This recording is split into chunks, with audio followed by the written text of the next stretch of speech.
Hello everybody, bienvenido a todo. Welcome to Valbrit with me, Valbrit, and we are here in BeamNG.Drive once again for the base model challenge. And if you don't know what that is, it is basically I take the base model of a car, usually a mod, well, they're all mods, that are based on real life cars. So this is, as you can see, I've got a Kia Rio 1.3. Probably not expecting to do that well. And here's why. My current top 5 is a Skoda Superb in at 5, 1.4 turbo.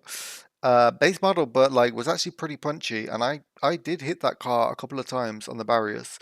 And if you don't know about BeamNG.Drive, it simulates physics. So if you do damage, your car will it will be damaged. It's not like GTA or like a Gran Turismo where you can just like slide around the barriers. If you do that, you might damage like your axles or something, and then the car won't drive properly and may even just stop working altogether. So fourth is BMW 5 Series from the mid-noughties, which I didn't record when I did this one.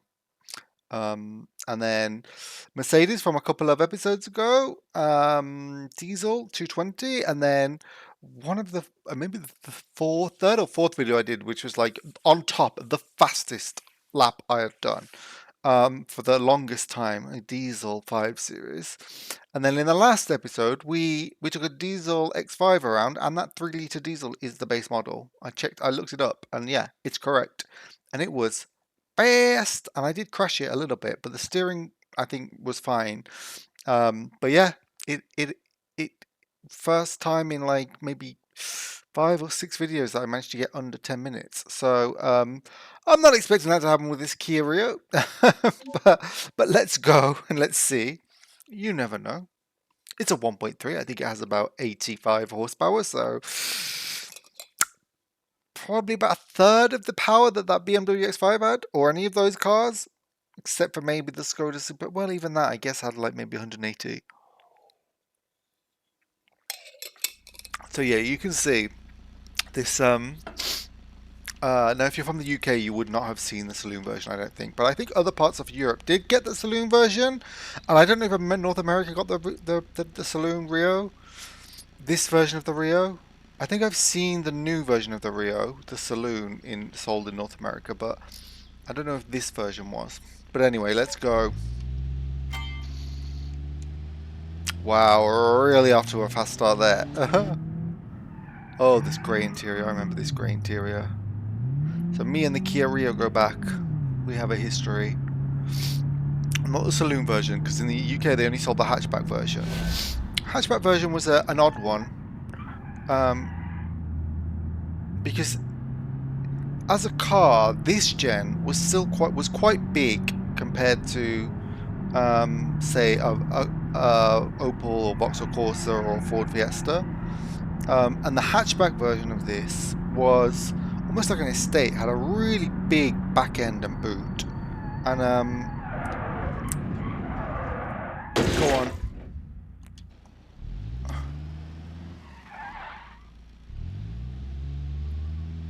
Well, steering's still fine. I can't really see much. No, I'm gonna be true to it because I don't think this is gonna do very well anyway. I don't think it has ABS.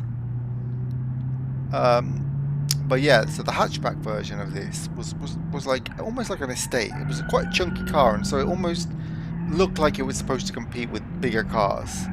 But Kia's range back then, and I'm talking like 2003, 2004, was ropey.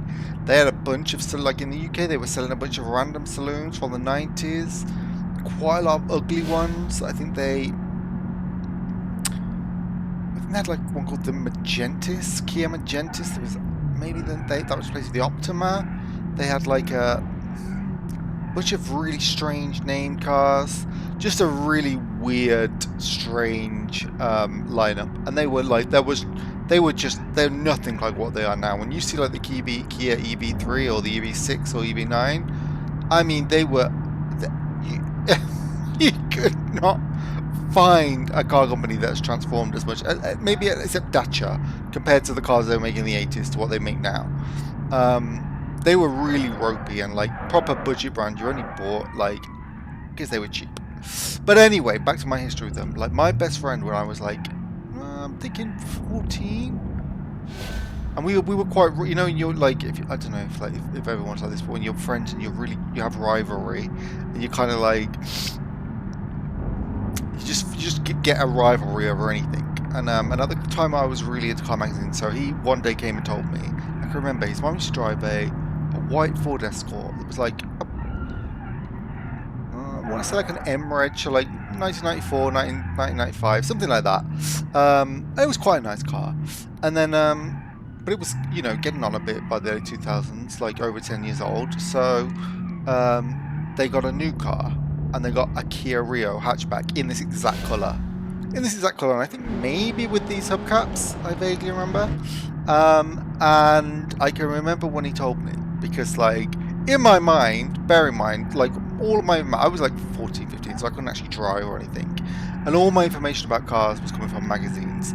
And so everything I had read about like Kia or low rent brands at the time, like Hyundai was the same, very cheap brand back then, very sort of questionable cars, was like really sort of, they were not rated as like even good budget cars back then. They were just like, you're buying this for the price.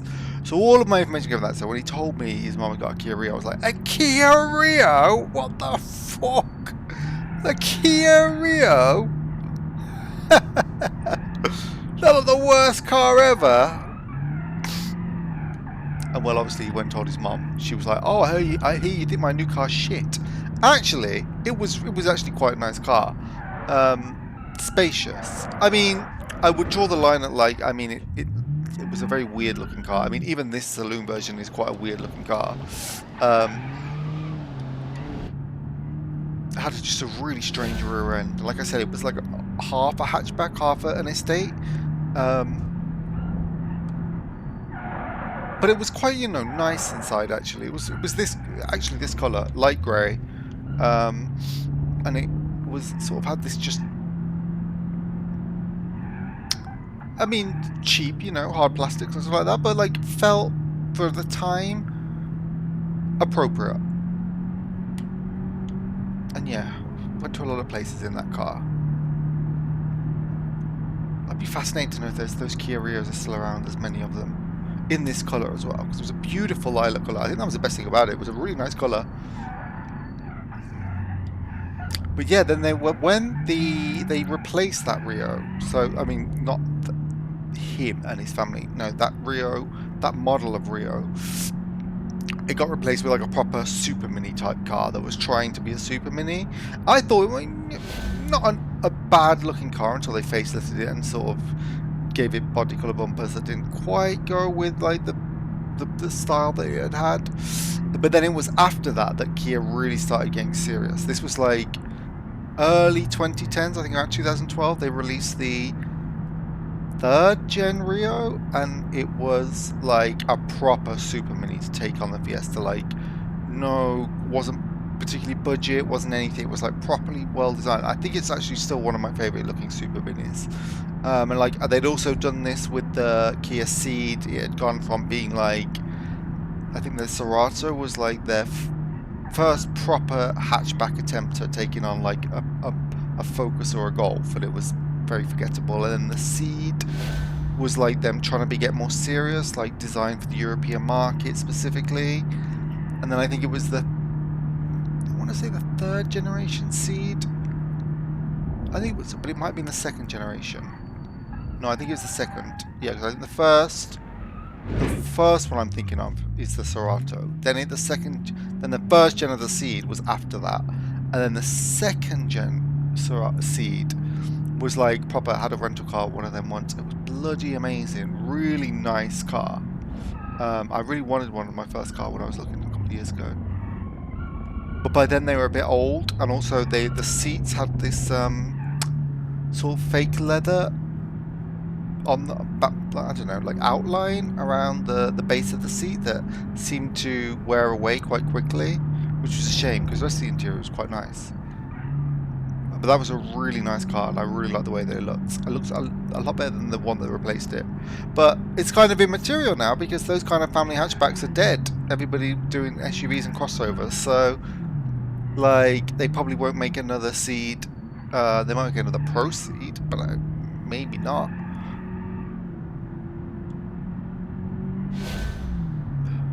Goodness me.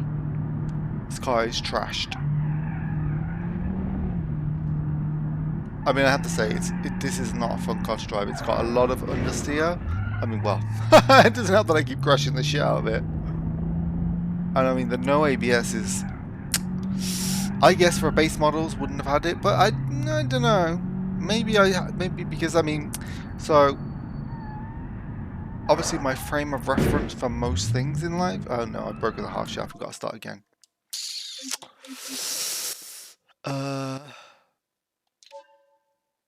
No. If you don't know, the half shaft is basically what delivers the power to the wheel. So if it's broken, the front wheels just won't turn anymore. So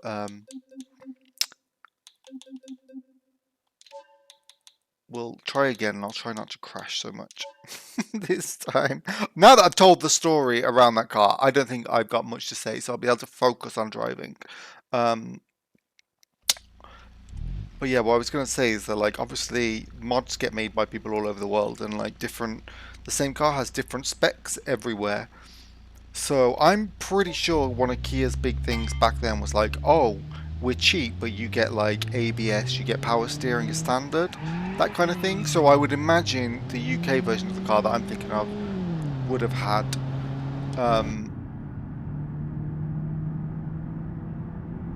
been having like ABS, whereas this one obviously doesn't, because maybe it's from someone who was living in a different part of Europe or America or South America, Far East Asia. So they might have, those versions might not have had ABS.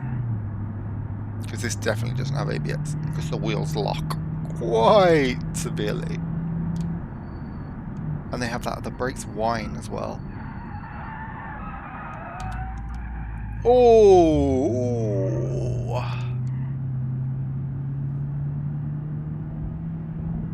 But yeah, one thing, if I do ever get wealthy, I wouldn't mind like trying to save some of these old, forgotten cars. Because I sometimes see them like hovering around certain areas, like parked by the side of the road, and you see like a whole old Hyundai Accent. Oh, if I'd have got a car when I was 21, it would have been a Hyundai Accent. I'm pretty sure they shared a similar platform to this, because it had a very similar interior to this, the Accent did. Absolutely nothing going for it, like in terms of like driving dynamics, looks, but just one of those cars that just, it's so unpretentious, so not trying for anything, that I would just love to have had one and be like, it does the job.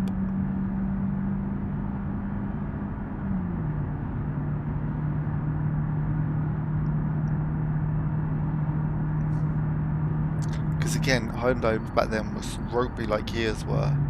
It's amazing. Like, I think probably two of the car brands that have most come on.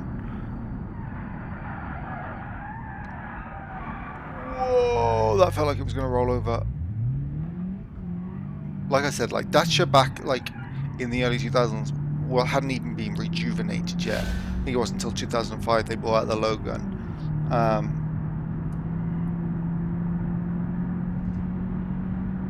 But Hyundai and Kia had been around about 10-15 years in the UK by that point, and their cars were still, they were just cheap imports. They had nothing going for them. Whereas now I think they actually make some of their cars in Europe. They have factories in Poland or Czech Republic.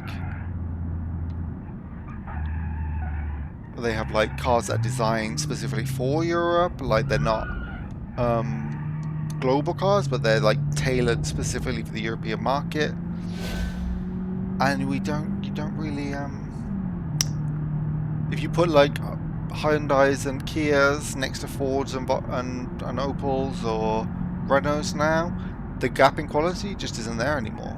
Like I said, those Kia EV3, those Kia EV range, super good looking, some of them. I really want a Kia EV3.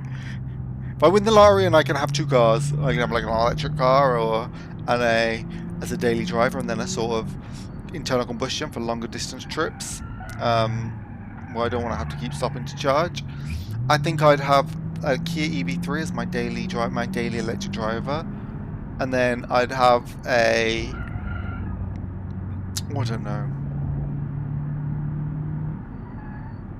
I don't know. Maybe I'd be extravagant and get like a, no, I think I'd go for like something practical but comfortable over long distances. So like a Tiguan or something.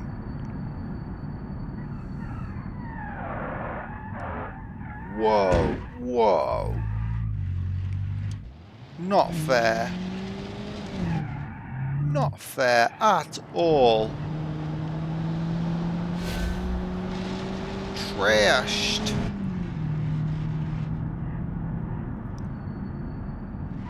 Yeah, the brakes on this are not good at all.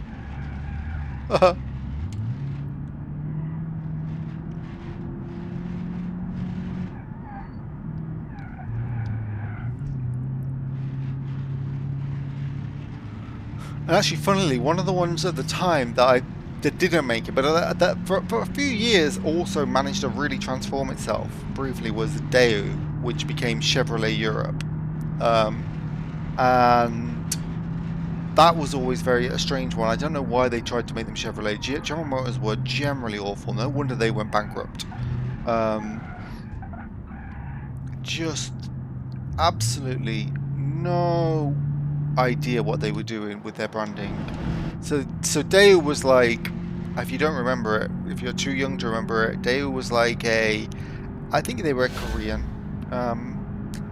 sort of a brand that made like similar origins to Hyundai. They were just like a big conglomeration that made lots of things, and so they wanted a car.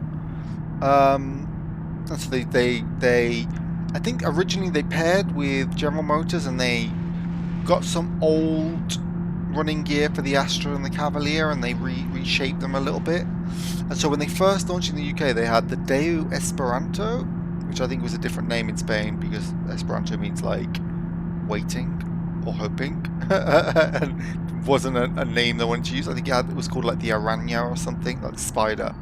Um, and that was like a very, not even a 90s car, it looked like the 80s.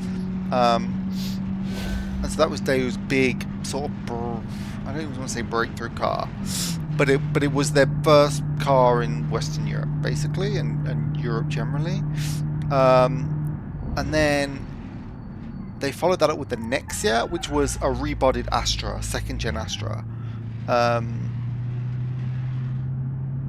or Cadet, last gen Cadet in Europe, and it was had basically the same shape. It was just very mildly like facelifted.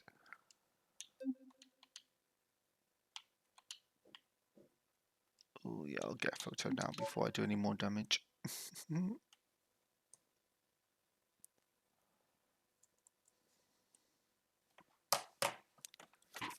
I said a very mildly facelifted version of the old Astra, basically. And I think when they first arrived in the UK, their big shtick was, "Oh, we don't have dealerships. You just phone up and buy a car from us." And somehow that kind of worked. But their big breakthrough. So the next car they launched was the Lanos, or the Matiz, because the Matiz was their real breakthrough. Daewoo. That'll be the day. That'll be the Daewoo. I think was their brand sort of thing. I don't know why. It makes me a bit cringy when I think about it, but mhm. But it was their thing, and they ran with it. That'll be the day. That'll be the day. So anyway, Lanos was, I think, a replacement for the Nexia. Now that I think of it, so actually maybe the Matiz came first. But the Matiz was like their little city car, like pretty actually ahead of its time in some ways, because it was they offered like a little 3-cylinder. I think it was a 800cc engine, cheap to insure, super sort of common around where I lived. Really cheap to buy, like I think probably the cheapest car you could buy at the time. Had a very upright position, so like very, I don't know, like a smart car but with 5 doors almost, but obviously nowhere near as engineered, as like sophisticated as the smart car was. Um, shall I go across so I can get it more like this? I might, yeah.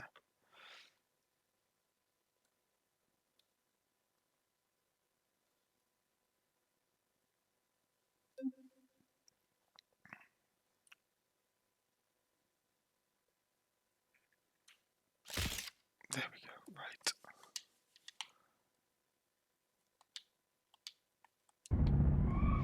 Well, anyway, like, so at some point, I think they became a part of General Motors, or were basically like the European part of it was like was effectively a joint venture with them, and so they were getting like a bunch of old GM platforms, like the old Astra or Corsa platforms to build their cars on. And then randomly around like 2004, 2005, they decided to rebrand as Chevrolet. So Daewoo died, and their cars became Chevrolets. But they were none of them were the Chevrolets that they have in America for the most part. Maybe they sold some of these as Chevrolets in America, but they were very obviously Korean cars that were being sold with a Chevrolet badge. I mean, transparently. I think it ranged from the Matiz at the bottom, and then there was a second gen Matiz, which wasn't as successful as the first, because by then, though, you had like the Peugeot 107 and the C1 and the Toyota Aygo, and the Matiz had sort of, the second gen Matiz just wasn't very nice compared to the first.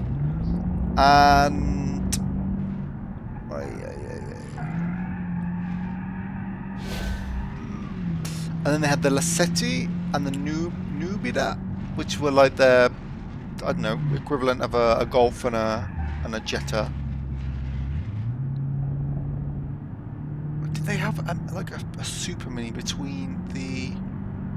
Oh, they did. They did. They had the oh, what was that one called? I think it was called the Carlos, but then it got rebranded at some point when it became a Chevrolet. They gave it a different name. Can't remember. But it was called the Daewoo Carlos, and then it was rebranded Chevrolet Carlos, and then it got a new name and a significant facelift that changed the front end. I remember that, yeah. I think that was like the first one that was co-designed properly as like a new car with GM. Aveo. It was called the Chevrolet Aveo. Yeah, that's it. Because that they did sell in America, but I think only the saloon version, which was only very distantly related to the hatchback stylistically, at least. I don't know why I'm talking about Daewoo. Oh yeah, because Kia was at that time a shitty brand. But anyway, they over time, I think after all of those crappy original cars, Chevrolet Europe did start actually getting some like pretty decent ones. So I think I'm trying to think what it started with. I think it started maybe with called the Orlando, which was like a little MPV. Then they had the what's it called? Chevy Cruze. That was like a pretty big deal actually, because that was actually looked amazing. I really wanted one actually, now that I think about it, because I think it was the first time they did like a hatchback that came in like estate, saloon, and hatchback all as like one unified car, and it looked very modern, and it looked like it did look much more American. The only one they ever did, I think, that looked more American than it did Korean. And then the Aveo got a new gen, and that was actually quite a striking looking car as well. And then there was the Bolt, was it? Which is their little city car, which I didn't never like the look of. Oh, and then they had I can't remember what it was called, but it was like an off-roader. But anyway, they had all these cars, and I thought, wow, they're really going to make it. They're going to go there. They're going to go far. But then they pulled out of Europe in like 2016 or something because they just weren't selling enough cars. So, shows what I know. And now Kia and Hyundai are like, I think Hyundai is sometimes the Tucson was the best selling car in Spain a couple of years ago. And I see lots of Kia Picantos about. I don't see many Kia Rios, the latest gen, but I do see quite a few of the Stonic, which is based on it. You're kidding me. You are kidding me. I placed 7th in this thing. Above a BMW 5 Series. Less than a minute behind that BMW. What? I'm only 3 seconds behind that MGS, and I trashed this car. Well, I only really damaged the back end, I suppose, but still, I'm only...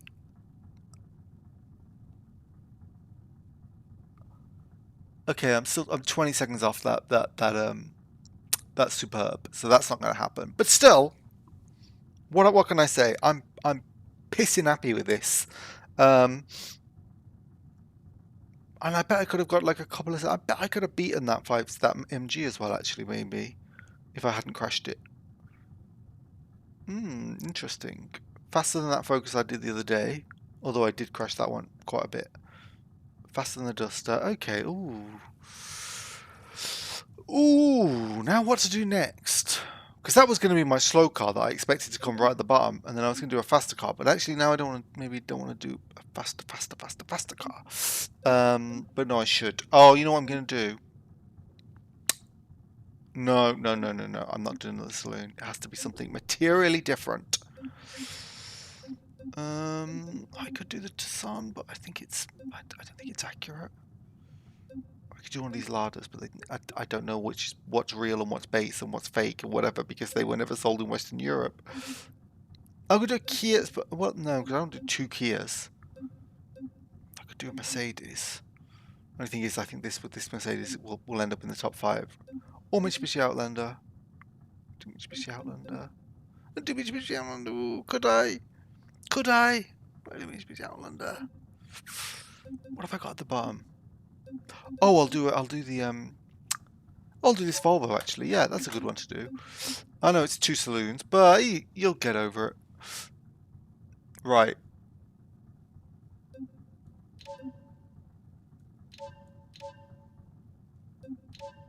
Oh no, I'll do the estate then, actually. So this is D4. Yeah. So that looks like it's going to be the basiest of bases. Diesel. There's a D2, but I don't think there's a D2 station wagon. Well, that'll do for me. That'll do for me. Front-wheel drive manual. Okay, let's do that. Let's see. We can see what we're going to get from a Volvo estate. Front-wheel drive. Don't really remember this Volvo. I never saw much of these ones about. But it's an estate, nevertheless, so it has the cachet of a Volvo.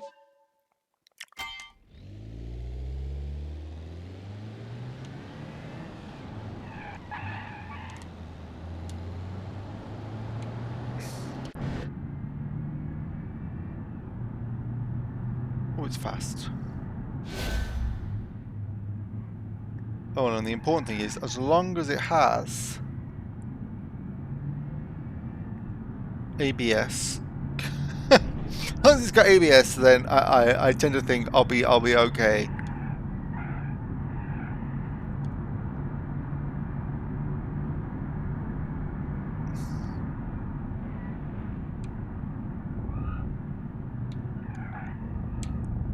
So yeah, do they still make an S60 or a 3 Series rival Volvo? I'm trying to think, because Volvo now, I see Volvos all the time, but they're always the off-roaders. Not, well, I say off-roaders, the crossovers and the SUVs. So the XC60, XC90, and XC40, is it? Those 3 I see lots of. A really surprising amount of the XC90.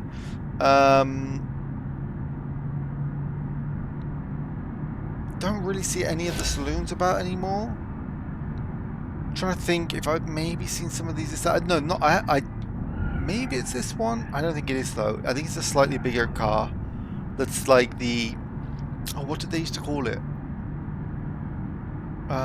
Like when they did like their 4-wheel drive, jacked up versions of the estates. Was that also an XC or something? I think it was maybe. I've seen a couple of them about.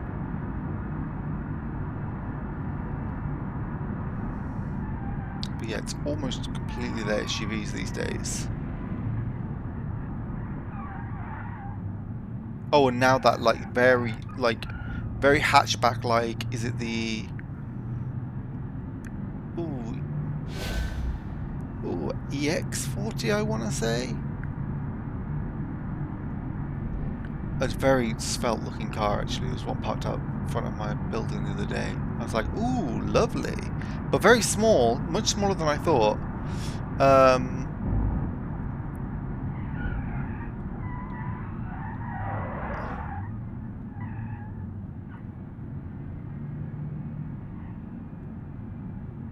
Because I think they're I think like the XC60 and XC90 in particular are quite old now, and they just got facelifted because I think now I think I don't know if they own or they're in partnership with Polestar, and that's obviously like American electric company, but electric car company, but is also Chinese or sources some of its parts or sources like they get built in China or something. And so I think they're basically before like going to be the platform that they're going to build the next gen of their XC60 and XC90 on.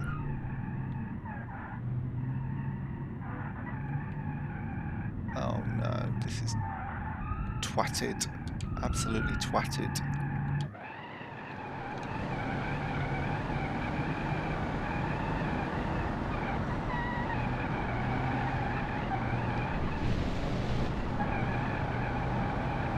It's outside view so I can evaluate its twattedness.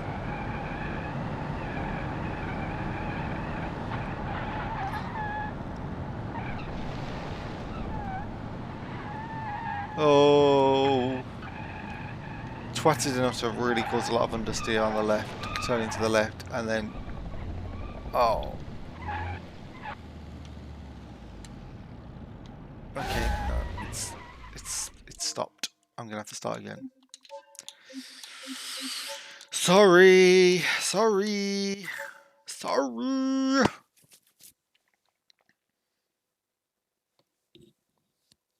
Yeah, I think a Volvo is maybe the most luxury I'd go if I ever won the lottery. Well, if you ever see me drive a lottery, driving a Volvo, I probably won the lottery because otherwise I won't afford one. But I think it would be the most public luxury I'd be willing to go to because I wouldn't want to show off. With a Volvo, I feel like you can show off with a Volvo, but it's not really showing off.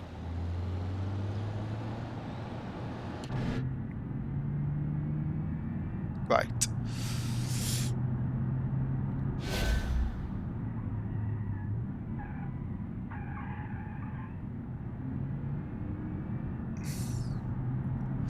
It's always had the reputation, because I mean, of how Volvo were like in the 80s, I suppose, very boxy cars, and they have that reputation of being safe and designed for comfort and being from Sweden, so like designed for cold weather and being sort of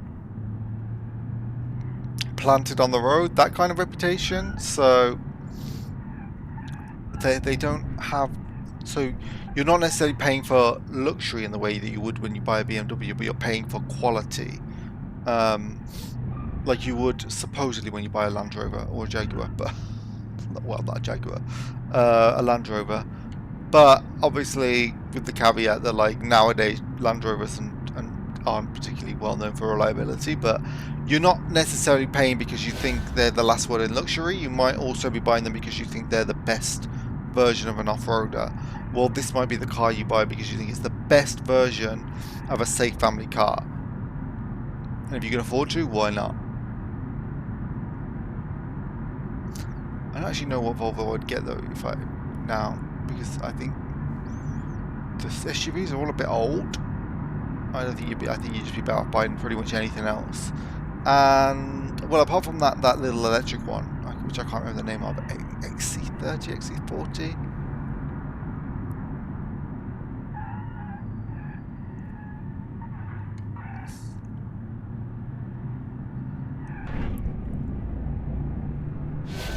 Oh, there might be another one as well. There might be like a little sort of coupe SUV that I'm thinking of as well. But yeah, I don't know. Nowadays, I think maybe I'll just go for. Oh, I don't know. I don't like the Polestar. I mean, even that Volvo, that little electric one, I'm skeptical about because it's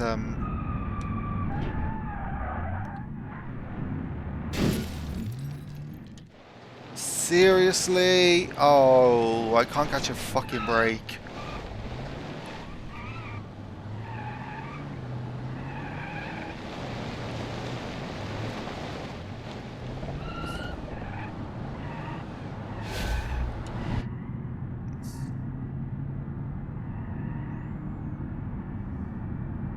I don't want to carry on if you're just going to randomly stop at some point because the wheel is making too much.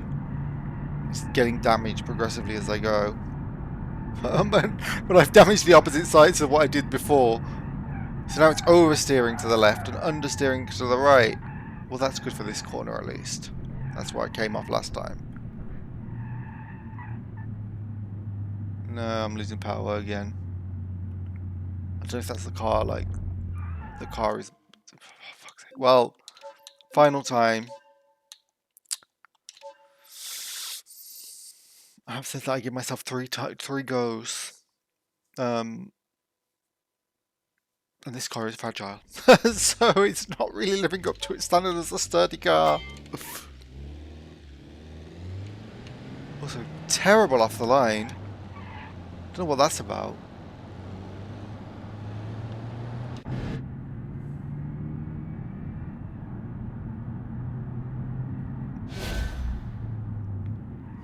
Yeah, Volvo have a really interesting history though. Like, it's particularly like Swedish brand, independent for many years. Somehow managed to conquer the States in the 80s, and then got targeted and bought by Ford. And their cars were based on like Ford shared platforms. So like I think at one point you had the Volvo V40, the Ford Focus, the Mazda 3, all based on the same platforms.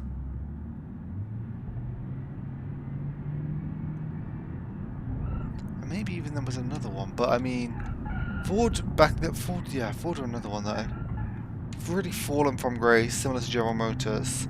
Offloaded all their European brands except for Ford, obviously. I don't think they own Aston Martin anymore either. Obviously, Jaguar and Land Rover are now owned by Tata. If Aston Martin, I don't think Aston Martin could still be Ford. No, can't. Probably independent, maybe, or.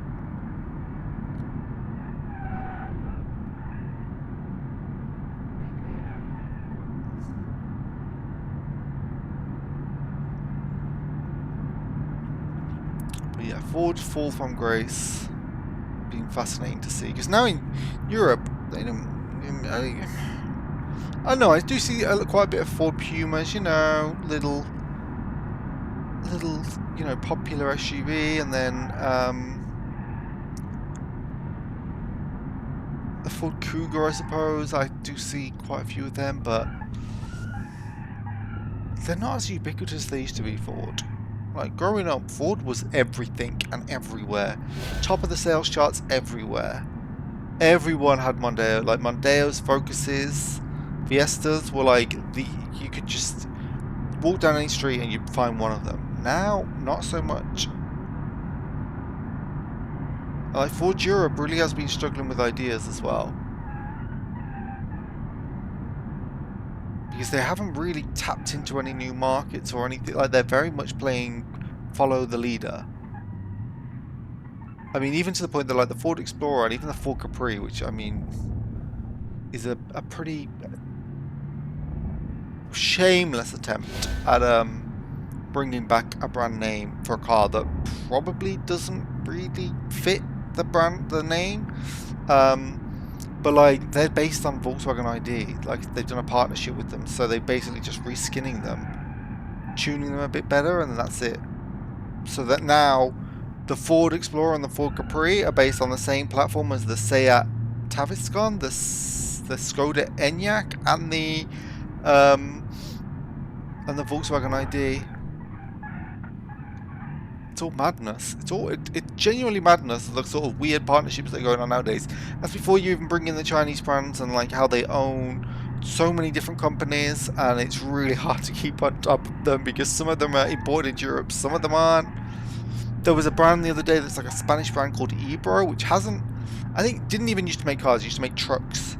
And it went defunct years ago. It was like, I think their machinery was all bought out by Nissan and it just stopped being a thing. And they've been bought back by I think Chery, a Chinese car company, are like rebadging their cars as Ebro now in Spain. I don't know quite about the rest of Europe, but just madness that all of this is happening now. Like 20 years ago, it was like news when Dacia came about, and like since in the last 5-6 years, there's been about like 7 or 8 brand new Chinese car companies that have entered the European market. Madness. Madness. I don't know what, I mean, the thing that surprised me most of all is that where do they get the like dealers from? I mean, they must partner with people. I mean, I know that SAIC, who own MG, also make Volkswagens and Audis in China cheaper, so they can be sold competitively in the Chinese market. But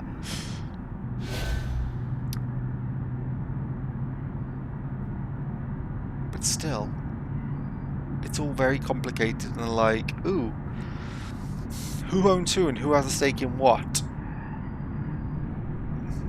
And it's very much like those early days of Netflix where people will be like, oh, let's put our TV shows and stuff on there without realizing they're like, well, eventually people aren't going to watch your channel, they're just going to watch it on Netflix.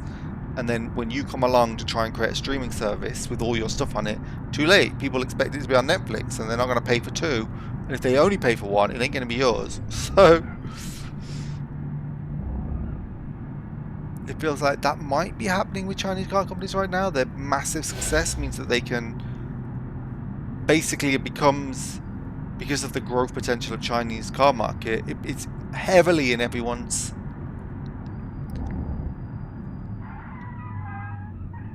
interest to sort of partner with Chinese companies to get their cars built cheaper in China and then sold there.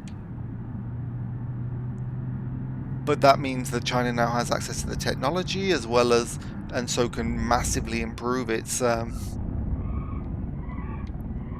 efficiency and design of cars, and basically just turn around one day and be like, we don't need you anymore. You need us, we don't need you. I think that might be partially why the tariffs on electric cars from China were brought in. Less so of a sort of like, oh no, they're going to flood the market, and more of like a, we need some, basically China has a sort of protectionism on its car market as well, or its local. If you want to manufacture in China, you usually have to do like a sort of I don't know how you even describe it, like co-businessy option with an existing Chinese company. You can't just open a factory that makes cars there. You have to sort of go into business with a Chinese company, which is not that. I mean, it's basically a tariff in its own way.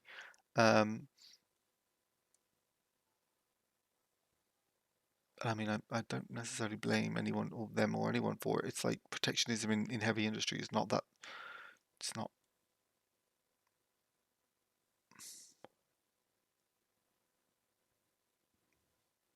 It's not a new concept. It's been going on for years. It's now all the rage because of certain politicians who make it their reason for being. But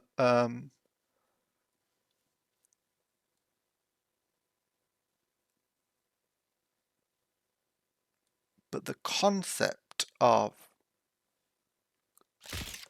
things like car manufacturing of being like protected is very old hat. And so yeah, I think Europe is trying to sort of be like, okay, China is like really advancing because they've got the industrial might and they've got the cheap labor, and we've sold all of our secrets. All our car companies have done deals with them, and now Chinese manufacturers know how to make cars very cheap. with very, very good technology. And so Europe is basically saying back, okay, but now if you want to sell into Europe, you're going to have to open factories here. So it's all a big game of like, we want you to invest in our economy, basically, rather than just exporting into it. Which I think is probably what America wants to do as well, Trump, because they've always had tariffs on European cars, and that's why, oh no, and that's why Volkswagen, BMW, Mercedes all have factories in North America. But because of the North American Free Trade Agreement, you are joking. It cannot be that bad. The tires already come off. You are joking. And you're honestly telling me I can't replace that? Fucking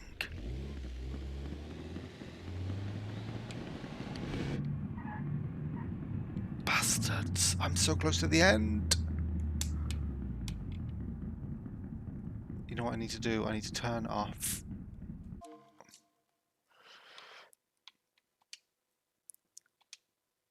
Yeah. There we go. Pesky traction control. Trying to turn me, trying to stifle me. But yeah, like I was saying, a lot of car companies that invested in North America, because of the North American Free Trade Agreement, opened up factories and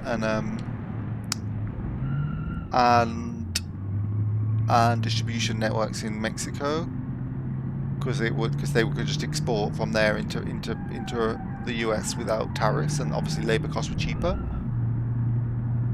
And that seems to be what's driving current policy, is trying to force people to invest into the US itself, not just into the NAFTA area.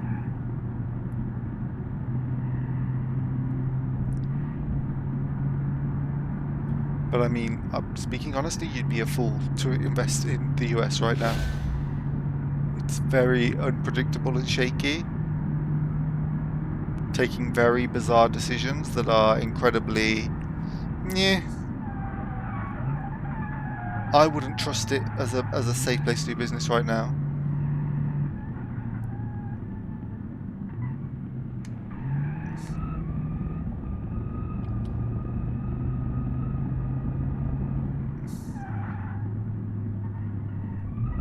But yeah, let's get back to cars.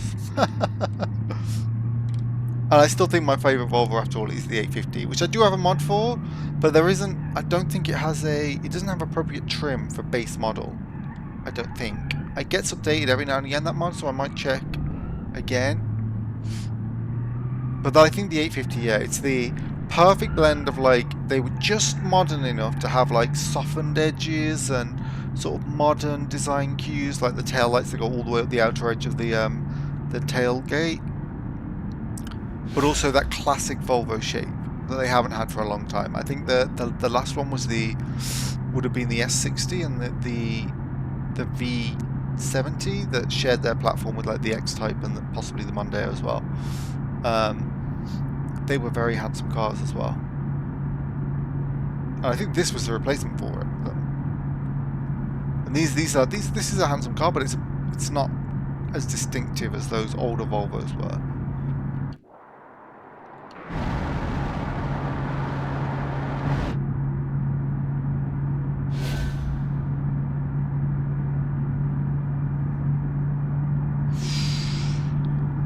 A flat tire cost me dearly. Well, oh, it definitely has. It's also causing a huge amount of understeer.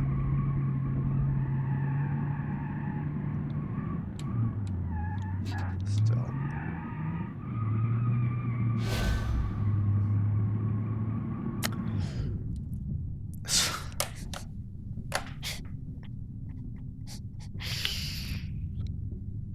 I mean, that was slow, but I don't think I was slower than a 1.3 Kia Rio. Really significantly slow. Well, 4 seconds slower, but okay, no. I think yeah, this would have. I'm trying to think.